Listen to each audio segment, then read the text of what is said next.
विचार चांगले चांगले चांगले, जे विचार आपल्याला चांगल्या गतीने घेऊन जातील ना, असे विचार या कथेपासून प्राप्त होतात. मग ऊर्ध्ववाहिनी हरिकथा, पुष्कळ वर्णन केलं या कथेचं. तर ही अशी ही रामकथा आहे. थोडासा वेळ बाकी असल्यामुळे कथेचा आपण थोडासा भाग पाहू, आणि मग कथेच्या अगोदर ज्याचं चिंतन केलं जाते ना, ते आपण उद्या सकाळपासून सुरू करू. तर आता रामकथा पाहायची आहे. मग आता या रामकथेतली आजच्या भाषेमध्ये हिरो कोण आहेत? रामप्रभू. मग आता रामप्रभू हिरो आहे तर मग कोणी विलनही पाहिजे ना, कोणी खलनायक पाहिजे. नायक रामप्रभू आहे, मग खलनायक पाहिजे ना. तर या राम कथेतील खलनायक आहे रावण. तर हा रावण कोण होता, याचा जन्म कसा झाला, कोणापोटी झाला, ही कथा जी आहे.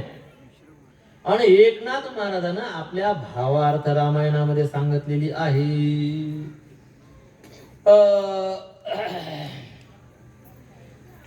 ब्रह्मदेवाचा जन्म झाला भगवान विष्णूपासून. याचे नाभी कमळी जन्म चतुरानना. चतुर आनंद, चतुर म्हणजे चार, आनंद म्हणजे तोंड. ज्याले आहे चार तोंड, तो कोण? ब्रह्मदेव. आणि त्या ब्रह्मदेवाचा जन्म कुठून झाला? भगवंताच्या नाभीतून झाला. या ब्रह्मदेवानं सृष्टी निर्माण करणं सुरू केली. पण सृष्टी निर्माण करत असताना आणि आता वेगवेगळ्या पद्धतीनं सृष्टी निर्माण केली. तर या ब्रह्मदेवाने आपल्या शरीरापासून, या शरीराच्या अवयवापासून जे आहेत ना, काही ऋषी जन्माला घातले. आणि एक ऋषी होते पुलस्त्य, ज्यांचा जन्म ब्रह्मदेवाच्या शरीरापासून, या शरीराच्या एका भागापासून झाला, पुलस्त्य. आणि या पुलस्त्य ऋषीचा मुलगा, त्याचं नाव होतं पौलस्त्य, किंवा त्याचं दुसरं नाव होतं विश्रवा. आता यांची खूप गोड कथा आहे, पण मी ती वाचून नाही आलो. मी थोडस आता चूक भूल होईल तर माफ करत जा. म्हणजे या विश्रवा ऋषीचा जन्म कसा झाला सांगतो. थोडस आता लई दिवसापूर्वी ऐकलं होतं, रिव्हिजन नाही केलं गेलं त्याने. हे पुलस्त्य ऋषी जे आहे ना, हे एका ठिकाणी एका गावात कार्यक्रम करायचे. कार्यक्रमासाठी गेले, त्यांना ती जागा आवडली. तरुण होते तर दिसण्याकरता चांगले होते, रूपागिपाने सगळे चांगले होते. मग यायच्या भोवती नेहमी बायाचा गराडा राहायचा, हमेशा बाया बाया बाया बाया. आता साधू माणूस, विरक्त माणूस, ब्रह्मचारी माणूस, तरुण साधू, या बायाचा काही बाया लय जाऊती भोवती, तुझेच नाही. मग एक असं सांगितलं जाते की बाया बिया जास्त त्रास व्हायचा, त्या बाया भोवती साधनेत खंड पडायचा, एक असं सांगितलं जाते. आणि एक असं सांगितलं जाते की हे जेव्हा कार्यक्रम करत, म्हणजे प्रवचन करत आहेत ना, यांच्या प्रवचनात लहान लहान मुली जास्त कल्ला हल्ला करत आहेत. मग सांगितलं की पोऱ्या हो, कल्ला करू नका, मुक्या राहा. पण त्या लहान लहान मुली काही मुक्या बसेच नाही. मग यायनं शाप दिला की उद्या जो माझ्या, जी मुलगी माझ्या कथेत येईल, तिले दिवस राहतील, तिले काय राहतील, तिले ती गरोदर राहील. आता लहान लहान पोरी आहेत, आता बुड्या बाड्या लय सवय चालणं माय, तू पण हे नातू बितू घेऊन मंडपात. मग आता उद्या जर कोण नात आणली, ती गरोदर होईल. कायले मराली बुडी नात आणते, कायले मराला नात आणते सांगा बरं कार्यक्रमात. कल्ला हल्ला विक्षेप होणे म्हणून हे असं केले आहे. किंवा मग ते एखादा साधना करायचं, बाया बिया जमा व्हायच्या, तर मग तिथ्याच म्हटलं उद्या जर मला कोणी बाई माझ्याजवळ येईल तर ती गरोदर होईल, असं म्हटलं. एक तर कथेत किंवा असं दोन पद्धतीनं सांगितल्या जाते. आता काय झालं, एक बुडी होती गैरहजर, एक म्हातारी जी लेकरू घेऊन ती होती गैरहजर. त्या दिवशी ती, ज्या दिवशी महाराजांना त्या दिवशी नव्हती. आणि दुसऱ्या दिवशी तिनं ठरल्याप्रमाणे आपली नाच घेतली, चालू सकू घेऊन तिने निघली, प्रवचन आले. आता महात्म्याने दिला होता शाप, आज जी पोरगी येईल ती गरोदर होईल. आणि ती आली. मग ती म्हणे अहो सखू, तुझी नात कायले मराले आणली. म्हणे कहून? बापा, बाबांना तर कालच शाप दिला म्हणे, दिवस जातील म्हणून. दिवस जातील असं म्हणून पाय लोक पोरीले गेले दिवस, तर ते साधूचे शब्द ते खाल्ले जातील का? मग आता हे विशेष श्रवणापासून ती पोरगी गरोदर झाली, आणि तिनं ती एका लेकराला जन्म दिला. मग त्या लेकराला जन्म झाले कारण कोण ठरले? ते पूलच ते ऋषी. शरीराला काही संबंध नाही आला, पण या शब्दामुळे ते घडलं ना. मग ते जे जन्माला आले, मग पूलच त्यापासून असा जन्म झाला त्यांच्या मुलाचा, तर त्यांना पौलच ते म्हणतात, किंवा त्याला विश्रवा म्हणतात. विश्रवा का? ते ऐकलं ना, ते त्याच्यामुळे ते असं ते ना बरेच ऐकलं होतं. पण हे मोठे अधिकारी होते बरं, विश्रवा ऋषी. तर या विश्रवा ऋषींना एक मुलगा झाला. त्याचं नाव होतं कुबेर. कुबेर माहित आहे ना? कुबेर यंत्र. लोकांना देव धर्म सोडला, घरात कुबेर यंत्र आणि लक्ष्मी यंत्र. लोक पागल झाले पैशासाठी. आता का रे, काही केलं म्हणजे का पैसा येत असते का घरात? टीव्हीवर दिवसभर जाहिरात सुरू, आमका यंत्र, लक्ष्मी यंत्र, कुबेर यंत्र. ते कास लोक पिशे झाले, तर फक्त पैसा पाहिजे त्यासाठी. हे कुबेर किती श्रीमंत आहे माहित आहे का? या सगळ्या जगात जेवढी संपत्ती आहे ना, तेवढी संपत्ती एकट्या कुबेरापाशी आहे. म्हणजे या पृथ्वीवर जेवढे देश आहे, या सगळ्या देशातली प्रॉपर्टी आणि वरवरचे लोक, हे सगळी प्रॉपर्टी, या सगळ्या लोकांची प्रॉपर्टी, त्याची जी बेरीज येईल ना, तितकी प्रॉपर्टी एकट्या कुबेरापाशी आहे. म्हणजे अर्धी कुबेराजवळ, पण अर्धी सगळ्या लोकात वाटून दिली गेलेली. त्या कुबेराने भेव लागलं की येईन ईडी बिडी. आवाज बदलला जरा. काही आपल्या घरावर डाका बिका पडल तर इतकी घरात ठेवणं बरोबर नाही हे. मग त्यानं विचारलं, बा का या प्रॉपर्टीचं मी करू काय? तर यानं आपली संपत्ती पुरली, आळंदीत पुरली. कुठे पुरली प्रॉपर्टी? आपली आळंदीत पुरली. मग कुठे पुरलंय माहीत असलं पाहिजे ना, म्हणून त्याच्यावर यानं बांधलं एक मंदिर. त्या मंदिरात स्थापना केली शिवलिंगाची, त्यांना म्हणतात सिद्धेश्वर. कालांतराने तिथे ज्ञानोबरांनी समाधी घेतली. आळंदी कोणाची? सिद्धेश्वराची. सिद्धेश्वराची स्थापना कोणी केली? कुबेराने केली. कशासाठी केली? ओळखन इथे पुरलं होतं म्हणून. ते ओळखन म्हणून सिद्धेश्वराची तिथे स्थापना केली. आणि यानं पिंपळाचं झाड पण तिथे लावून दिलं, त्याला सुवर्ण पिंपळ असं म्हणतात. आता हे कुबेर. काय झालं होतं, एक सुकेशा दुहिता असं जोडपं होतं. या जोडप्याला झाले 3 मुलं. एकाचं नाव माली, दुसऱ्याचं सुमाली आणि तिसऱ्याचं माल्यवंत. आता हे होते राक्षस. देवाच्याकडून युद्धात हारले हे 3 भाऊ, माली, सुमाली, माल्यवंत हारले. इतकं ठोकलं धरून देवतानं इतकं वाजवलं यायले, हे भीतीनं जीव वाचून पाताळात जाऊन लपून बसले. इतके भेदारले होते म्हणतात की यायची जमीनवर यायची हिंमत पण नाही. इतके घाबरले, इतकं यायला मारलं होतं म्हणतात. मग कधी कधी लपून छपून नजर चुकून हे जमीनवर वर यायचे पाताळातून. एकदा हे वर आले आणि यायनं कुबेर आले पाहिजे. कुबेराचं ते तेज, त्याचं ते ऐश्वर्य, त्याची शक्ती. कुबेरापाशी विमान होतं ते पुष्पक विमानाची स्थिती. नाथ महाराज म्हणतात, ऐक योगियाच्या ध्येय मूर्ती, चिंतिल्या स्थळाशी शीघ्र गती, मनवेगे करुणी जाय. पुष्पक विमान कसं होतं म्हणतात, त्या विमानात इंजन लावेल नव्हतं. ते विमान डिझेल पेट्रोल चालत नव्हतं. मग सिलेंडरवर नाही, त्याची काही गरज नव्हती. मग ते तसंच चालायचं म्हणतात. पण मग चाले त्याला हे पण स्टिअरिंग पण नव्हतं म्हणतात. मग चाले कसं? विमानात जो बसला, विमानाचा जो मेन माणूस आहे, त्यानं फक्त मनात विचार आणायचा की अमक्या ठिकाणी जाऊ. त्यानं मनात विचार आणला की बरोबर इकडे मिस कॉल जायचं विमानाला. विमान निघलं. चिंतिल्या स्थळाशी, चिंतन ज्या जागेचं चिंतन केलं त्या स्थळाशी घेऊन जायचं. मग आता त्याचा स्पीड किती होता? मग एका तासात किती किलोमीटर चालत जाय? तर किलोमीटरचे काही संबंध नाही. स्पीड किती होता? शीघ्र गती म्हणतात. मन वेगे करून जाय, मनाच्या वेगाने निघत जाय म्हणतात. आणि विमानाचं टेक्निक असं होतं, 4 माणसं आहे तर 4 माणसांत बसायची जागा, पण 10 झाले. आता गाडी कशी मोठी करा? विमान आपण मध्ये 10 माणसाचं होत जाय म्हणतात. आणि मग का 1000 माणसं झाले तर विमाने 1000 माणसं बसती निवड होत जाय. हे टेक्निक तर आजही आलं नाही. असं एकदा जे गाडी बनली, माणसाच्या बॉड्या कमी करतात, हा बोल इकडे, सरका इकडे, व्हा तिकडे. माणसं दबदब बारीक करतात, गाडी मोठी करता येत नाही. असं ते विमान होतं, मनाच्या वेगानं चालणार.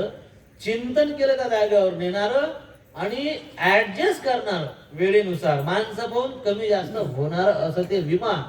पण हे या तिघा भावांनी पाहिलं, हा काय कुबेराचं ऐश्वर आहे म्हणे, हे ऐश्वर आपल्या जवळ असा, पण हे ऐश्वर जे कुबेराला प्राप्त कसं झालं. मग समजलं की याचा बाप मोठा तपस्वी आहे, बापाच्या तपश्चर्येमुळे कुबेराले हे सगळं प्राप्त झालं. मग हे आपल्याजवळ पण एवढं ऐश्वर असावं. या तिघा भावानं केला एक प्लॅन. त्या तो सुमाली होता, त्याला मुलगी होती, तिचं नाव होतं कैकसी नावाची त्याला मुलगी होती. सांगितलं, बाई तू जर मनात आणशील तर आमचं बरं होत नाही. जुना काळ, लेकर आज्ञेत जगणारे, बाबा काय करायचं. हे पा तू जाय म्हणे विश्रवा ऋषी कशी, आणि विश्रवा ऋषीला तू प्रसन्न करून विश्रवा ऋषी सोबत लग्न कर. आणि विश्रवा ऋषी पासून तुझे जे मुलं होतील तर ते विश्रवा ऋषीच्या तपश्चर्याच्या प्रभावानं जे आहे दिव्य होतील म्हणे, कुबेरासारखे होतील. आणि नातू जर एवढे सुंदर श्रीमंत झाले तर आम्ही सहज आमची पाताळातून सुटका होऊन जाईल. पुलस्त्याचा नंदन पौलस्ती नामा प्रसिद्ध जाण, तयासी त्वा वरावे. त्याच्यासंग तो लग्न करावं, वरावे आपण. आणि मग कशासाठी वरावे, पुत्र संतान तुझं होईल, तू लेकर होतील, आणि त्या लेकरामुळे आमची दरिद्री जाईल, अशी बापाने इच्छा व्यक्त केली. मग ही कैकसी जी आहे आपल्या चुलती आणि वडिलाची इच्छा पूर्ण करण्यासाठी विश्रवा ऋषीच्या आश्रमात आली. पण ते ऋषी का आजची दिसायला चांगली होती, राक्षसी बाय मुलगी होती तरी दिसायला सुंदर. मग ते का आजचे महाराज बोलते का, महाराज आणि मलेकडे तुमच्या संग लग्न करा वाटते, असं काम होतं का. ते एक मोठे अधिकारी तपस्वी, त्यांचं मन जिंकावं लागतं. आणि कोणाचं जर मन जिंकायचं असेल त्याच्यासाठी एक रामबाण औषध आहे, ते म्हणजे सेवा. सेवेले पर्याय नाही. सेवेनं कोणाचंही मन जिंकता येते. हो, असं कसं जिंकता येते तुम्हाला सांगतो पहा. तुमच्या कामाले मजूर आहे, मग आता मजूर तर मजूरच आहे. शेंगा हाती, बुडकावर माती, आणि खिशात मोबाईल, आणि झाला भाऊ टाईम. ते तुमच्याकडे जर बाया पाहतो ना, मी तुमच्याकडे वावरात जाताना असं वाटते का कॉलेजला शिकायला चाललंय काय. जागा बिगा कपडे बिपडे कोणी म्हणणार नाही, तिकडून काम करून देत ना, तर इतकुसही चेहऱ्यावर असं काही दिसत नाही की बिचारी शिनली असेल माऊली का काय, काहीच नाही. बिलकुल तसंच्या तसंच तेज असते. का कुणी खेळासाठी गेली होती माऊली का काय, काय बाबा पिशव्यांचे कपडे बिपडे आज काही वाटू नका. ते काळच तसा आहे, काय म्हणता समजा योग बसते. मग आता याचा अर्थ काय, रोजानं ऐकलं अंगावर काटा येते. सांगते तर एक जण मध्ये म्हणे, महाराज कापसा जात असतं का. हो, पूर्वी कापसा जात असतं. हो म्हणे महाराज, किती येतात असतं. 80 किलो. काळी मिळी 80 किलो कापूस असतो. ही 100 असते म्हणे. अरे 100 किलो, खरंच बरं 100 किलो कापूस. बाप, 100 किलो कापूस मजा काय का. पण किलो नसल्यावर, बरं किलो नसल्यावर, किलो नसल्यावर 100 किलो रोजानं. बापा तुमचं तर बोंडच निघत नाही. बापा तुम्ही तर पाणी दिलं तर पायच फसते. तर बापा पाणी प्यावं का आम्ही आता. पाईट तशीच निघली बिना नाश्त्याची. किती 25 किलो. 25 असता तरी लय. आता ते 25 जर खाली काटा आला, सेवा सेवा सेवा असा काळ आहे आजचा. आणि अशा काळात एखादी बाई म्हणा किंवा एखादा गडी जर चांगलं काम करत असत, चांगलं काम करत असत, इमानदारीनं करत असत, तर मालकाचं मन बसते की त्याच्यावर. मालकाचं मन बसलं म्हणजे काय, म्हणजे मालक खुश केला का नाही. म्हणजे मालकाच्या मनात कशामुळे बसलं मजूर, काम चांगलं करते. सेवा आलं का लक्षात. सेवेनं चाप्टरपणा करणारे, हलगर्जीपणा करणारे, लोटपाट करणारे नजरीत साधारण माणसाच्या नजरीत बसत नाही. साधारण तुझ्या खुश होत नाही. आता इथे मंडप आहे, हे काम धंदे सगळे चालू असतात. तर मग आता ध्यान असते सगळ्यावर. मग याच्यात जो खरं इमानदारीने काही काम करणार आहे, मनापासून सगळं काही करणार आहे. तुम्ही ध्यान ठेवा, मेन माणूस मध्ये का तुम्ही चहा पिला का नाही, अरे चहा घ्या तुम्ही, त्यालाच तुम्ही चहा घ्या म्हटलं, बाकीचे करूच नाही लागले काही. जो इमानदारीने सेवा करते ना त्याच्यावर ते लोकांचं मन जिंकते आणि त्याच्यावर लक्ष असते. तुका म्हणे स्वामी जाणे त्याचा मान, पायिक पाहून मोल करी. पायिक म्हणजे काम करणारा, सेवादारी. पायिक पाहून मोल करी. एखाद्याले अरे अरे अरे पाटील तुम्ही इकडे या, पहिले तुम्ही इकडे या, तुम्ही बसा बरं, जेवून घ्या माझा, तुम्ही पहिले माझ्यासमोर जेवा, माझ्यासमोर जेवा, तुम्ही आत्ताच जेवा. म्हणजे एखाद्याने बसणार जेवा, तू लागली भूक तुला. पायिक पाहून ज्याने माझ्यासमोर जेवून घ्या, याचा अर्थ काय, त्याची सेवा, त्याची सर्व्हिस तशी आहे. पण बसणार जेवाले याची सर्व्हिसही तशीच आहे. सेवा साधारण माणसाचं जर मन जिंकून घेते सेवा, देव संतांचंही तसंच आहे. कोण साक्षात झाले परमार्थात आजपर्यंत? साधूची कृपा कोणावर झाली कधी विचार केला आपण? देवाची कृपा, संतांची कृपा कोणावर झाली? चॅप्टरपणा करणार नाही नाही नाही नाही. सेवेबद्दल जरा नंतर बोलू, आज जरा कमी आहेत ना. चांगले वळबीळ आले पाहिजेत ना, तर मग चांगलं आम्ही लावून येतो बरोबर, माप घेऊन येतो बरोबर, ठरून येतो. असे अनायसे विषय निघलाय, ठरून नव्हता. मग आता रामायणात सेवा येणार, मग सांगतो तुमची सेवा कशी आहे. सेवा तर सेवेले पर्याय नाही. म्हणून त्या कैकशीने काय केलं, सेवा. तुका म्हणे करा सेवा, आले जीवावरी तरी. चांगलं मिळवायचं ना, अध्यात्मात प्रगती करायची ना, पण कंटाळा येतो, मला त्रास होतो. आले जीवावरी तरी सेवा. सेवेनं सगळं जग वश होते. बरं, सगळं जग सेवेनं आपल्याला ताब्यात गेलं. काय ते सुभाषित आहे, भावेन देवम कलया नरेंद्र आहे ना. सेवेनं सगळं जग वश करता येते. दोन गोष्टी आहेत, दोन गोष्टीनं सगळं जग जिंकता येते. बरं, एक प्रेम आणि दुसरी सेवा. तुम्ही लोकांना प्रेम द्या, म्हणजे लोकांसंग प्रेमानं राहा, तुम्ही प्रेमानं वागा, आपुलकीने तुम्ही लोकांसोबत वागा, तुम्ही लोक जिंकले ते. आणि तुमच्या जीवनात सेवाभाव असू द्या, तुम्ही लोक जिंकले ते. असा काळाला हे आपुलकी नाही, तोंड लपून खातात, पायी म्हणतात. काय करावं सांगा आता, आपुलकीच नाही आणि सेवाभाव नाही. त्याच्यामुळे मरते माणूस तर कोणी आपली आठवणही करत, कोणी कवडी किंमत देत नाही. किती सोपी गोष्ट आहे. चला पुढे विस्तार करू. मग आता विश्रवा ऋषीपासून मुलं प्राप्त करायची आहेत. मोठे अधिकारी आहेत. कैकशी निघाली, कैकशी आश्रमात आली. आणि आश्रमात येऊन आता साधूचे आश्रम सगळ्याकरता मोकळे होते, कोणाला बंधन नाही. आणि त्या आश्रमात येऊन कैकसीने सेवा सुरू केली. पितृ आज्ञा वंदोनी शिसी, आनंदे निघाली कैकसी. पौलस्ती जे ते तपोराशी, त्या आश्रमाशी पै आली. आणि त्या आश्रमात येऊन तिनं ते दिसेल ते काम करायला सुरुवात केली. झाडपूस, पाणी भर, सडा सारवण, अजून एक आता भरपूर सामान मंडळी त्या आश्रमात दिसेल ते तिनं कामं केली.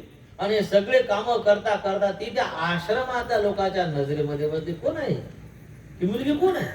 किती काम करते हो, किती सेवा करते हो. तिच्याबद्दल आश्रमात चर्चा सुरू झाली. आणि मठाधिपती विश्रवा महाराज, आणि मग त्या मंडळी सांगितलं म्हणे महाराज आपल्या आश्रमात एक मुलगी आहे म्हणे, खूप सेवा करते, अनेक दिवसापासून सेवा करते. आता असे अनेकदा निरोप विश्रवा ऋषीला भेटल्यामुळे विश्रवा ऋषीनं तिला बोलावलं. कोण आहेस तू? म्हणे मी सुमाली नावाच्या राक्षसाची मुलगी आहे, माझं नाव आहे कैकसी. इथे कशासाठी आलीस? सेवेचं प्रयोजन काय आहे? मग तिनं सांगितलं मला तुमच्यासारखे तेजस्वी मुलं पाहिजेत, म्हणून मी ही सेवा करत आहे. तर तिची सेवाच इतकी झाली होती की विश्रवा ऋषीला तिला टाळता आलं नाही. सेवा होती म्हणून, नाही तर मग हट निघितून उठली की सुटली, उठला की सुटला, असेच ते शब्द असतात. पण सेवा माणसाला जिंकते ना, तिने इतकी सेवा केली की तिच्या सेवेचं कर्ज झालं विश्रवा ऋषीवर. म्हणून नाईलाज यांच्या मनात जरी विकार नव्हता, यांना जरी लग्नाची इच्छा नव्हती, पण तिची सेवा म्हणून तिच्या सेवेच्या ऋणातून मुक्त होण्यासाठी विश्रवा ऋषीनं कैकशी सोबत लग्न केलं. आणि मग विश्रवा ऋषी पासून आणि या कैकसीला 4 मुलं झाली. तर पहिला झाला, कसा होता तो? बापा बापा बापा बापा, तो होता त्याच्या धडावर 10 मुंडके होते. हे धड आपलं याला धड म्हणतात. आणि या धडावर किती मुंडके होते तर 10. असा मुलगा झाला. कैकसीनं डोक्याला हात मारला. हे काय खेळणं झालं म्हणे विचित्र. मग आता नाव काय ठेवलं? पूर्वी नाव कशी ठेवायचे माहिती आहे का? मुलाचे लक्षण पाहून नाव ठेवायचे. म्हणजे मुलाचा जन्म झाला, मग त्याची कुंडली वगैरे काढायची, त्याचं थोडंसं भविष्य वगैरे पाहायचं, आणि मग हा कसा असतो, त्याचा स्वभाव कसा असेल, अशा पद्धतीनं मुलाची नाव ठेवायची. आता आपण ठरवून नाव ठेवतो, ते तसं नाही. त्याच्या लक्षण, परीक्षिती नाव.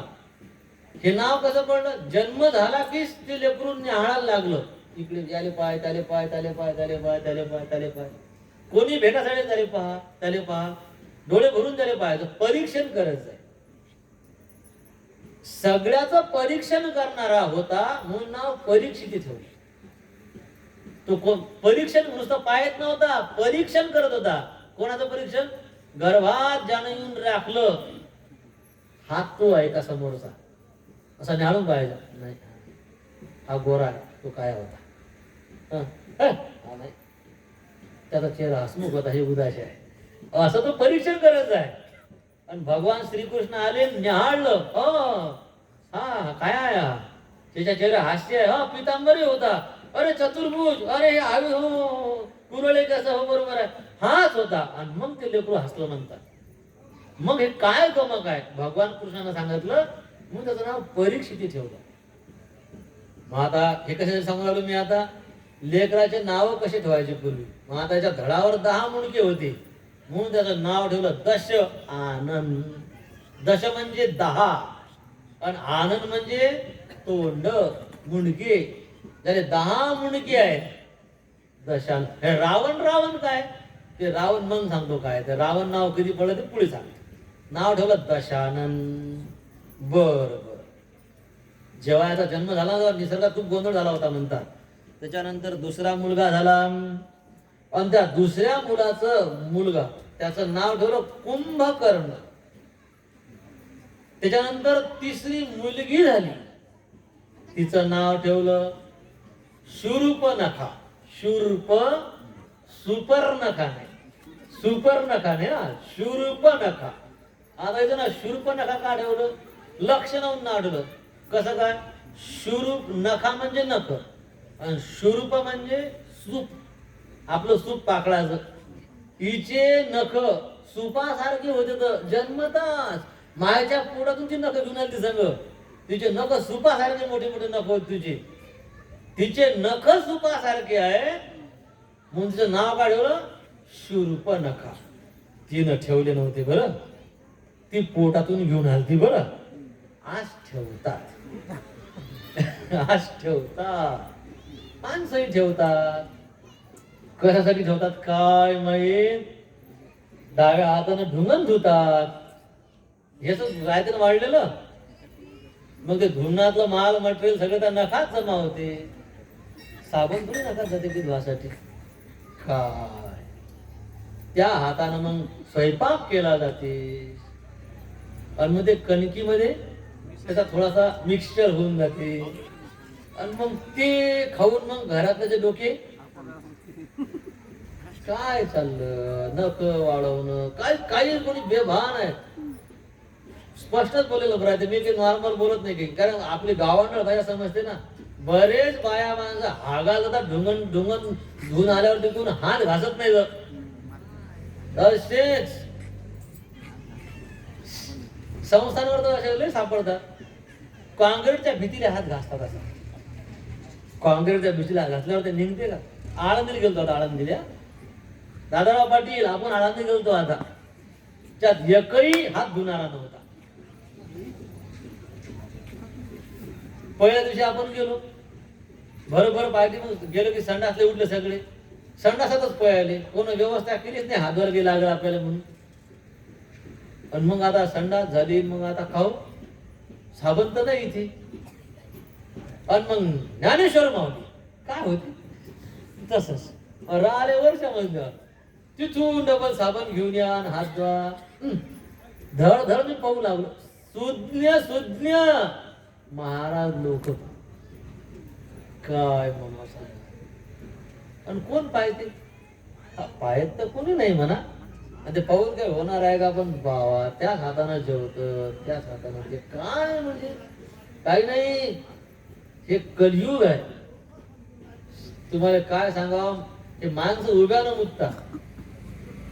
त्या पाटलाला म्हटलं होतं, जोक मारला होता, लग्नीला गेले गाडीत गुळणा करू लागले. म्हटलं का हो तुम्ही मग खाली उतरला गुळणा नाही गेला का? पाणी नव्हतं म्हणे तिथे. मी म्हटलं मग तुम्ही आता हात वर गुळणा गेला गुळी, आता मी म्हटलं मग डाव हात कोणी धुतला? तो लावाचं काम नाही पडलं. आता तुम्ही होता जवळ ते लावायचं काम नाही पडलं. बरेच जण लग्नीला जातात. आता सांगा आपला काय खाली कमरेच्या कडे हात लागते, आपला कमरेच्या कडे हात लागते. काही शुद्धीवर नसतात, तसाच तिथून तंबाखू काढतात त्याच हातात. सांगा आता हे सांगू नये, हे काही भागवत रामायण सांगायच्या गोष्टी नाही द्या. काय जगणं झालं, किती थर्ड क्लास, कुठे चाललो आपण, काही काय. जाऊ द्या, कुठून आलं होतं आपलं?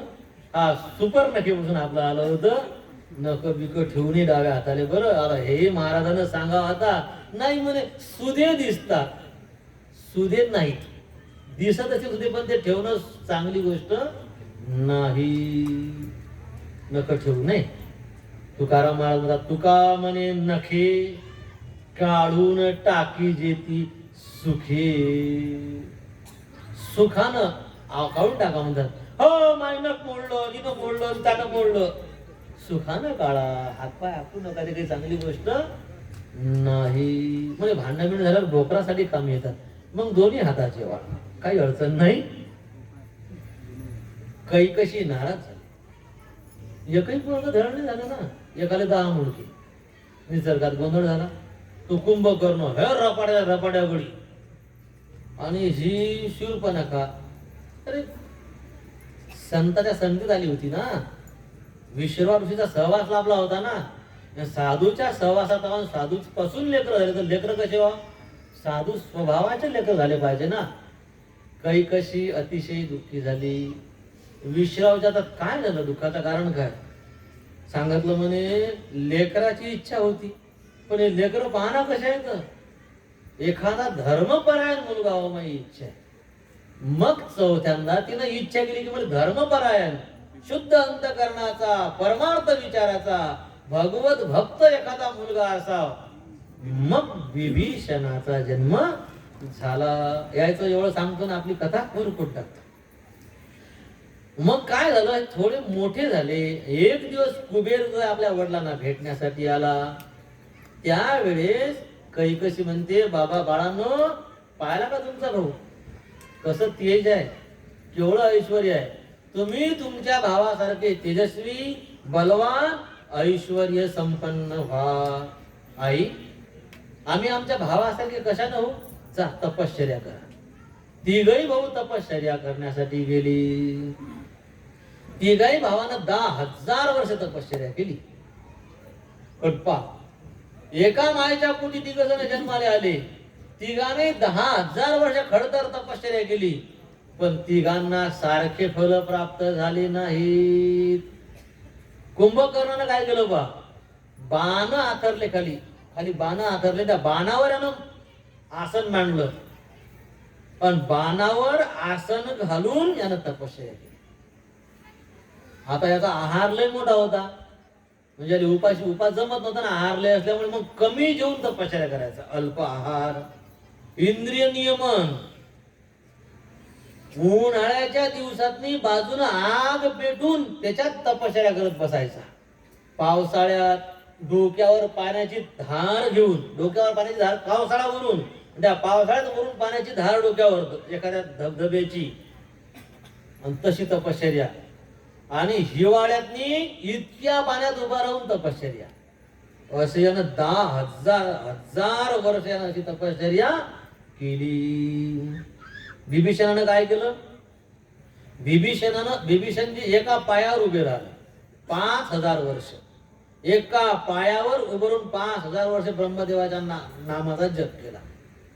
आणि अजून 5 वर्ष काय केलं? ऊर्ध्व शिर ऊर्ध्व कर, नयन ऊर्ध्व अवलोकी भास्कर, मुखे सूर्य सुप्त जपे वीर, ऐशी 5,000 वर्षे क्रमली. 5,000 वर्ष एका पायावर उभा राहून तपश्चर्या केली. आणि पुढचे 5 वर्ष मानवर, हात वर, म्हणजे असं वर, आणि वर मान म्हणजे वर पाहून या डोळ्यानं सूर्याला पाहायचं. नयन ऊर्ध्व अवलोकी भास्कर, अवलोकी म्हणजे पाहणं, म्हणजे सूर्याहून नजर हटू द्यायची नाही. सूर्य सकाळी पूर्वेकडून उगवला, असा उगवला, नजर पूर्वेकडे चालला, सूर्य वर वर वर, याची नजर वर वर वर वर अशी, आणि इकडे मावळला तर नजर अशी. दिवसभर 1 सेकंदासाठी सूर्यावरून नजर हटू द्यायची नाही. असे किती दिवस? 5,000 वर्ष. काय लोक असतील हो! 5,000 वर्षापर्यंत या अवस्थेत नजर नाही हटू दिली. आमच्या 2 तासाच्या कार्यक्रमात 5,000 आसनं होतात. सगळे आसनं करून बसतो. काय संयम असत. आमच्या परिसरात एक लोटांगणी बाबा म्हणून मुले संत होऊन गेले. वाशिम मध्ये त्यांची समाधी आहे. वाशिम जिल्हा, त्या जिल्ह्यात 6 महिने त्यानं हे तपश्चर्या केली होती. 6 महिने एका पायावर खाली बसायचेच नाहीत ते. 36 वर्ष खाली बसले नाहीत ते. एका पायावर उभे आणि मौन. आणि 6 महिने सूर्यावरून नजर हटू द्यायची नाही. आणि मुखात अखंड रामकृष्ण हरी, मुखात अखंड रामकृष्ण हरी, आणि सूर्यावर नजर. एका पायावर उभे, दिवसभर मौन. रात्र झाली समजा की मग इकडे तिकडे फिरायला झोपत नव्हते समजा, बसू अंग टाकत उभीच राहायचे. आता सध्या 2013-14 झाले ते शिव झालेले. काय तपस्वी लोक होऊन गेले बरं. बाबा आमच्याकडून होते का? आपलं एवढी तपश्चर्या करणारे लोक झाले, पुढे गेले ते निधाई झाले. पहा बऱ्या लोकांनी जीवनात काय प्राप्त केलं. आणि आपल्याला 7-8 दिवस भागवत ऐकायला टाइम भेटत नाही. कोणत्या जन्मातले पाप आहेत आपले सांगा बरं हे. पण अशी जर तपश्चर्या करायचं म्हटलं तर कोणी तर नड्ड दाखवून, महाराज तुम्हाला काय सांगाले, आलं पाहिजे. कसे लोक किती साधना करतात. आपल्याकडून काही ना काही घडलं पाहिजे. पराच्या काही राहिलं नाही आपलं शिल्लक. सारे आता मार्गावर असावं. इथे बसलेले 3 हिस्से तर बस. कधी बोलावा येते, काही जाऊ गाच्या खांद्यावर. आपल्यातले गेलेत ना बरेच जण. आपल्या संस्थांचे 2-4 जण चालले गेले पाहता. यावर्षी धोटे पण नाहीत आपल्या सप्त्यात. आपल्या अध्यक्ष राहिले नाही. काय सांगा बरं. आपले चहा पाणी करणार नारायण भाऊ झाले गेले तर 2 वर्ष झाले तर बरेच भाऊ गेले तर. म्हणजे काय केलं आपण आपल्या जीवनात. पाप या लोकांनी केली तपश्चर्या केली. रावणानं 10,000 वर्ष निराहार राहून तपश्चर्या. 10,000 वर्ष निराहार, अन्न नाही घेतलं 10,000 वर्ष. आणि 1,000 वर्षे होता तेत अग्नीत होमीत शिरईत. 1,000 वर्ष झाले की 1 मस्तक तोडून अग्नीत अर्पण करायचं. 1,000 वर्ष झाले की 1 मुंडकं कापून अग्नीत टाकून द्यायचं. असे 10,000 वर्षे. आणि मग 10वं मस्तक कापत असताना मग ब्रह्मदेव प्रगट झाले. तिघाही भावाच्या समोर उभे राहिले. वरम गृही, मागा काय इच्छा आहे. मग रावणानं सांगितलं. रावण म्हटला की मला अमर व्हायचं. ब्रह्मदेव म्हणतात, अरे तुले वर देण्यासाठी जो आला तो सुद्धा अमर नाही. मीच मर काव, तुले मी कसं बिना मरणारा बनवीन. मरण चुकवता येईल असं काही नाही. अमर नाही बनू शकत. तू काहीतरी डोकं लाव की तू मरण तुला चुकवते असं काही डोकं लाव. भयानक असुर होता रावण. मग त्यानं विचार केला आणि ठीक आहे म्हणे, मला फक्त आलं मरण तर दोघापासून या. मला मरण आलं तर कोणापासून या? दोघापासून या. कोण दोघं? एक वानर आणि दुसरा नर. एक तर माय मरण नरापासून व्हावं, नाही तर वानरापासून व्हावं. इतर कोणापासून माझं मरण होऊ नाही. मग यानं नरापासून आणि वानरापासून जरी मराची काय इच्छा केली, ते म्हणे मी आहो राक्षस, पण आम्ही राक्षस उठली की आम्हाला नाश्त्याला माणसं पाहिजेत. आता जे माणसं आमचा आहार आहे, ज्याले आम्ही खातो, तो मले काय खाणार आहे? ते वानर बिना आम्ही कच्चेच खातो, बिना भाजलेचेच खातो, म्हणे तसेच खातो. असुर होतेच ना. तुम्ही त्या रामायणात तुम्ही लंकेत काय खात नसती यादी तरी काय? म्हशी, गाई, बैल, रेडे. माणसं खाऊ खाऊ तर मोठा त्याने ते हेच पर्वतच बनवला होता एक. गधे गधे पण सोडले नाही आहे ना. काही इतके गधे आहेत. गाढव पण खात्यात. गाढव हे राक्षस सांगा. हे काय? हे तर आमचा आहार आहे म्हणे. आणि नर वानर मले काय करणार आहे? म्हणजे दोघापासून सोडून बाकीपासून मले मरण यावं. पण रावणानं विचार केला, माणूस नर मले मारू शकत नाही, वानरही मले मारू शकत नाही. जर यदा कदाचित कोणा नरानं मले मारलं का एखाद्या वानरानं मले मारलं, तर ते वानर किंवा तो नर सामान्य नसल, तो प्रत्यक्ष ईश्वर असेल. मग ईश्वर आहे तर ईश्वराच्या हातून मरण म्हणजे काय? मुक्तीच ना. ईश्वराच्या हातून मरण म्हणजे मुक्ती. सामान्य नर सामान्य वानर मले मारू शकत नाही, ते आमचा आहार आहे. आणि जर कोणता नर मले मारू शकत असेल, तर नराच्या रूपात तो कोण आहे? नारायण आहे. आणि नारायणाच्या हातून मुक्ती. याच्यापेक्षा म्हणजे दोन्ही कोणी फायदा आहे. जर नारायण जर नराच्या रूपात आला तरी फायदा, आणि समजा जर नारायण नराच्या रूपात आला नाही तर मग मरणारच नाही. मले मरणच नाही. सामान्य माणसाला मारू शकणार नाही. त्यानं हे वर मागितला. आणि याच्यासोबत मला जगातलं सगळं ऐश्वर पाहिजे, सगळे जगातले सुख ऐश्वर, याची सुद्धा मागणी केली. बर ठीक आहे, दिलं. मग आला नंबर बिभीषणाचा. बिभीषणानं काय माग? कारण कैकसीने म्हटलं होतं ना, कैकसीने म्हटलं होतं की प्रभो एक मुलगा तर धर्मपरायण द्या, एक मुलगा तर परमार्थिक द्या ना. हे काय झाले मापोटी? हे सुपर्णका, हे कुंभकर्ण, हे दशानन, हे एक धर्मपरायण द्या. मग जो धर्मपरायण आहे त्याची मागणी पण धर्माले अनुसरून असेल ना. काय मागितलं विभीषण? म्हणतात देवा मला निष्कामता द्या, ही मागणी आहे. निष्काम बनवा. आज मी तुम्हाला काहीतरी मागावं म्हणून तपश्चर्या केली. काय पाहिजे? मला काही मागाची बुद्धीच नाही व्हावी. इथून पुढे माझे अंतःकरण निष्काम व्हावं, माझ्या अंतःकरणात कोणती इच्छाच राहू नये. मला निष्काम बनवा. अजून मला अनन्य भक्ती द्या. म्हणजे भक्ती द्या, म्हणजे भक्ती, मी भक्ती म्हणजे माझ्या हातून भक्ती घडली पाहिजे. आपण करतोय भक्तीच आहे, पण आपल्या भक्तीत अनन्यता नाही. अनन्य भक्ती म्हणजे काय? अनन्य. अनन्य समजण्यासाठी पाहिजे.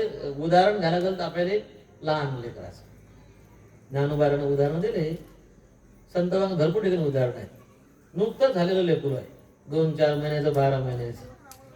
ते कोणापाशी जाईल, कोणाजवळ जरावर राहील, पण शेवटी तरी पाहिजे कोण? मायेच्या कुशीत आलं ते बस झालं, संपलं काम त्याला. मग त्याला तुम्ही एखादी अप्सरेपाशी घेऊन जा का कुठे घेऊन जा, ते राहील जरावर. पण बिलकुल त्याचा दिमाग फिरला, त्यांना काय एकदा रडणं सुरू केलं की त्याला मग कोण पाहिजे? त्याला मग मायच पाहिजे. समजते लहान लेकराले माय आपली काय जादू असते काय माहित. बस मायेचा हात लागला का, मायेच्या अंगाचा स्पर्श झाला, बरोबर समजते, लगेच मुख बसते. म्हणजे ते लेकरू मायासोबत काय अनन्य आहे, दुसऱ्यासोबत. किंवा अजून स्पष्ट समजा म्हणून मासा, मासोळी पाण्यासोबत अनन्य आहे. पाणी काय भाव आहे? आता पाणीपट्टी किती भरता तुम्ही वर्षभराची? जे काय भरता 2, 5, 10, 20 हजार जे काय ते वर्षभराची पाणीपट्टी, ठीक आहे. आणि तूप काय भाव आहे? तुपाचं नाव घालणं मत नाही, चूप अजिबात नाव नाही घालायचं. तूप म्हटलं की चूप. लय महाग आहे ना. पण एवढं महागाचं तूप, त्या महागाच्या तुपात मासोळी ठेवली, जगते का वाचते? जगते का वाचते? जगतही नाही वाचतही नाही का? ती तुपासंग अनन्य नाही. आपण महाग आहे, लोक तर मरमर करतात तुपासाठी, करत असतील, पण हिले तूप पसंत ही तुपासंग अनन्य नाही ना. पाण्याला काय किंमत आहे, पण ही पाण्यासंग अनन्य आहे ना. म्हणजे पाण्यापासून बाजू झाली की तडफडते, पाण्याशिवाय दुसऱ्या घरात टाकायचा प्रयत्न करते, तडफडते, नंतर जीव सोडते. म्हणजे अनन्य आहे कोणासोबत? पाण्याचं. फक्त पाणीच. आपल्याला पाणी पाहिजे, आपल्याला काय पाहिजे? पाणी पाहिजे. आणि मासोळीले पाणीच पाहिजे. तहान लागली आपण तासभर राहू शकतो. आता बरेच जण आपण एकादशी करतो, बरेच जण आपण दिवस पाणी पित नाही, 24 तास बिना पाण्याचे काढतो. मग आपण पाणी पाहिजे, पण पाण्याशिवाय आपण काही वेळ राहू? म्हणजे आपण पाण्याशिवाय अनन्य नाही. पण माशीचं कसं आहे, मासू कसं आहे का, ठीक आहे मग आता नाही तर नाही पाणी, मग जरा मग इकडे जाईल म्हणतात, मग जराशी मग जाईल मग आता पेट्रोल मध्ये, डिझेल मध्ये, का तू पात तेलात जाईल. जीव देते. अनन्य भक्ती म्हणजे देवाशिवाय दुसरं. जसं लेकरू मायशिवाय दुसरं नाही, माशाले पाण्याशिवाय दुसरं नाही, तसं देवाशिवाय दुसरं काहीच नाही. अनन्य म्हणतात. लेकराचंही उदाहरण कमी पडलं इथे, कारण लेकरू कधी कधी पणापाशी जाते. पण ज्ञानेश्वर महाराजांना नव्याचं उदाहरण, जैसा गर्भ गोळू उद्यमाते कोणाही नेणे. मायेच्या पोटात लेकरू असते, त्याचा नाळ मायसंग असते, ते मायसंगच जुळलेला आहे, त्याला तिथे दुसरं आता बजेट बसत नाही, बिलकुल कनेक्शन एकच आहे. तसं देवाशिवाय दुसरं काहीच ना आवडणं, कोणाचीच म्हणजे आपल्या जीवनातला एक सेकंदही देवाशिवाय न काढणं, त्याला अनन्य भक्ती म्हणतात. लोकस घ्या म्हणतो फक्त बाबा आमची जुनी माळ आहे, आमच्या इतक्या वार आहे, आमचं तसं आहे, आणि आमच्या मनात लय प्रेम आहे, आम्ही गुणावाचे लय भक्त आहोत. तोंडाने सांगतो, लोका कोणी करतो बाबा आमची ते का बाबा बाबा बाबा लय भक्ती आहे याची म्हणतात. बाबा ती माऊली बाबा बाबा बाबा ती लय भक्तीवाली आहे म्हणतात. तिच्या भक्तीला अंत पार नाही. डोकसं पडते संसारासाठी देवासमोर. कायची भक्ती? अनन्य, देवाशिवाय काहीच नाही, शब्दच नाही तोंडात देवाशिवाय. म्हणजे देवाले मागायचंही देवच मागतो, देवाले देवच मागायचा. संसाराचं काही मागितलं म्हणजे अनन्यता राहिली नाही. आपण तर देवाच्या संतांच्या पायऱ्या केल्या का? संसाराची पायरी करा आणि देव मिळवा. आपण गुणाबाबाची पायरी करतो, आपण देवाची पायरी करतो, आणि त्या पायरीवर पाय ठेवून बाबा पाना माय लेकराचं कसं झालं, बाबा पाना मा नातवाचं कसं आहे, बाबा पाना पोरासाठी एखादी पोरगी, बाबा माया हिची दुखते ना, बाबा माया तिची दुखते ना. म्हणजे इतका जप तप पंगत पावती हे सगळं करू लागले, आणि बाबा काय झाली? बाबा इथे पायना, बाबा इथे पायना. म्हणजे काय? म्हणजे बाबाची पायरी केली, पाहिजे काय? अनन्य भक्ती. आता समजणार नाही तुम्हाला. आता समजेल कधी हे मला समजते, पण अजून मला जगता येत नाही. तर तुमचं काय होईल? कधी समजावं या गोष्टी? कधी म्हणणे गाव संसारातून सांगा बरं. म्हणून तर हरिभक्त थोर भूमंडळी का? विभीषणजी हरिभक्त आहेत का? मागतात काय? अनन्य भक्ती. दुसरं काही नाही. अरे बा राहायला घरबीर तर माग, काही पैसा अडका माग, एखादी पोस्ट काही मागणं, एखादं पद माग. आणिक न लगे, आणिक न लगे. का न लगे? माई काय म्हणून न लगे. आणिक न लगे माईक पदार्थ, पदार्थही न लगे, आणि त्या पदार्थात मनही नाही राव माय. तेथे माझे आर्त, या चरणात ह्या दोन्ही मागण्या बसतात. नको देव, आर्त नको म्हणजे निष्कामता, आणि आणिक न लगे म्हणजे अनन्य भक्ती. असा आपलं भाव मराच्या आत. हे पा धर्मपरायण लेकर असे असतात. नंतर आला नंबर कुंभकर्णाचा. कुंभ करणारे पाहिलं की ब्रह्मदेव थंडागार झाला. काऊन? जाऊ यही खालानित करब आहारू होई सब उजारी संसारू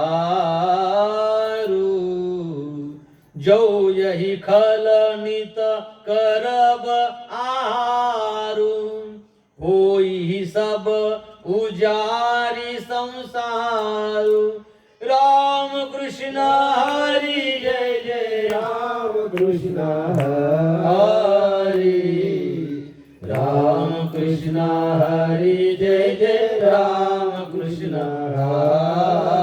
हरी सिया बलरामचंद्र भगवान की काय म्हणतात ब्रह्मदेव जऊ यही खल म्हणजे हा कुंभकर्ण जऊ यही खल नित करब आहारू नित म्हणजे रोज हा कुंभकर्ण जर रोज जेवीन जर हा रोज जेवणाच फक्त होई सब उजारी संसारू सगळा संसार उजाड होऊन जाईल म्हणजे त्याचा आहार इतका मोठा होता मग त्याले फळं कमी पडतील धान्य कमी पडल म्हणून मग ते ढोरं खाईल तर ढोरही कमी पडतील मग माणसंही खाणं सुरू करीत पण त्याचा आहार इतका होता एका टाइम इतका खात जाय की ब्रह्मदेव म्हणतात त्या मोठ्या प्रयत्नानं हा संसार बसवलाय सगळं निर्माण केलं आणि हा बाबा काही दिवसात सुपला साफ करून टाकील या जगात कोणता जीव दिसणार त्याची भूक काही पुरी होणार नाही मग आता हा जर जागा राहिला तर आपल्या संसाराचा धिंगाणा आहे मग हा झोपला पाहिजे एक आणि दुसरी गोष्ट देवाला मन समजते ना आता कुंभकर्णाला इंद्र पाहिजे होता त्याला स्वर्ग पाहिजे होता त्याला काय मागायचं होतं त्याला इंद्रपद मागायचं होतं ब्रह्मदेव म्हणतात एक तर याच्या जागा झाला तर हा लेखाचा काही ठेवणार नाही आणि पुन्हा इंद्र झाल्यावर पहिले अगोदर ताकदवान आहे इंद्र झाल्यावर तर मग तर आपणच करील सगळे मग आता काय करावं मागणार का इंद्रपद मागणार आहे म्हणून ब्रह्मदेवानं मिस कॉल दिला शारदेला सरस्वती मातेला देवीम सरस्वतीम व्यासम सरस्वती जे वाग्देवता आहे ना वाणीची देवता आहे ते सांगितलं माऊली उचला फोन अटीतटीचं काम आहे अर्जंट कॉल आहे उचलला सरस्वतीनं बोला काय म्हणता ब्रह्मदेवा सांगितलं हा इंद्रपद मागणार आहे मग एक काम करायची जीभ जड करा जराशी याला झोपू घालायचं हा जर जागा राहिला तर संसाराचं वाटोळ करून टाकी याची जीभ धर याची जीभ भारी कर काहीतरी करून हा झोपल्या गेला पाहिजे याला इंद्रपद नाही मागता आलं पाहिजे मग काय करू एक त्याचं डोकं पण त्याची बुद्धी भ्रष्ट कर नाही तर मग जीभ पकडून ठेव कुंभकर्णाची जिव्हेवरी तुवा पैसा नाही कुमारी कुमारी म्हणजे सरस्वती किंवा तुळशीदासजी म्हणतात सारद प्रेरी तासुमती फेरी सारद प्रेरी प्रेरी म्हणजे प्रार्थना केली शारदेची आणि तिनं काय केलं मग तासू म्हणजे कुंभकर्णाची मती फेरी त्याची बुद्धी खराब करून टाकली मग मागतलं काय मागेसी नीद मास षट केरी षट मास षट म्हणजे सहा महिन्याची झोप मागतली त्याले म्हणायचं होतं मला इंद्रपद पाहिजे पण त्याला ही म्हणताच नाही जीभ धरून धरून द्यायची ही नाही म्हणताय ही असं त्या स्पष्ट उच्चार होत नव्हता हीचा नी झाला इंद्रपद म्हणायचं होतं ते झाला निद्रापद द्या त्यानं जसं निद्रापद म्हटलं ब्रह्मदेव तथा असतो अजून ते नाही हे करल ना मग ब्रेक लावल ना तथा असतो आता पुढे शब्द बोलल्या गेला मग ब्रह्मदेव म्हणे ठीक आहे ठीक आहे ठीक आहे तथा असतो तो बोले तो झाला परेशान टेन्शन नको इतकं टेन्शन नको घेऊ कायमचा नाही झोपत तुले 6 महिने एक दिवस जागाच आहे एक दिवस जागा जायचा 6 महिने झोपत जाय ठीक आहे बस त्याला त्याले आशीर्वाद पण ब्रह्मदेव पटकन निघून गेले कारण फॉर्म मागे गेल ना तो तक्रार करल कंप्लेंट कराल ना, नाही तर मग स्टे ऑर्डर आलं की थांबा जराशी. ब्रह्मदेव का हात चोळायला लागला. अरे देवा देवा, 10,000 वर्षाची तपश्चर्या, 10,000 वर्षाची कठोर तपश्चर्या झोपीत घातली. आणि कंडिशन अशी 6 महिने डर पसरत जाय आणि उठला की त्या दिवशी जेवत बसत जाय. तो दिवस जेवायला घेऊन पडत जाय. 6 महिन्याचा उपवास, तो दिवस सारा जेवणात. जेवण पुरं होत नाही, हात धुवून की पडला, आतरून ताट, आतरून. असं बिचाऱ्याचं सारं आयुष्य गेलं. यांचे लग्न झाले. रावणाच्या बायकोचं नाव होतं हेमा. मालिनी नाही बरं, हेमा. ही मयासुराची मुलगी होती, हेमा. नाही नाही नाही, मयासुराची पत्नी हेमा. आणि त्या मयासुराची पत्नी हेमा दोघांपासून जी मुलगी होती नाव होतं मंदोदरी. रावणाची मोठी पत्नी मंदोदरी. हा, नंतर त्यानं पुष्कळ गेला, तो विषय आपण उद्या सांगू. कुंभकर्णाच्या बायकोचं नाव काही गरज नाही आपल्याला, पण बघा खाणार आपल्या, वज्रसारा. आणि बिभीषणाच्या बायकोचं नाव होतं सरमा. ठीक आहे, याचे लग्न बिग्न करून टाकलं. आता बिचारायला करू द्या रातभर संसार. आता उद्या आता त्याचा पुढचा विस्तार वगैरे आपण सगळं सांगू. आता आज लग्न बिग्नाचे थकून गेले, आजच जन्म बिचारायचा आणि आजच तपश्चर्या आणि आजच लग्न होऊन गेले. तर आजच बाकीचा आता विषय उद्या सांगू, पुढे काय केलं आहे ना. तर असो, या ठिकाणी आता आपण थांबू. 10-15 मिनिटाच्या इंटरनल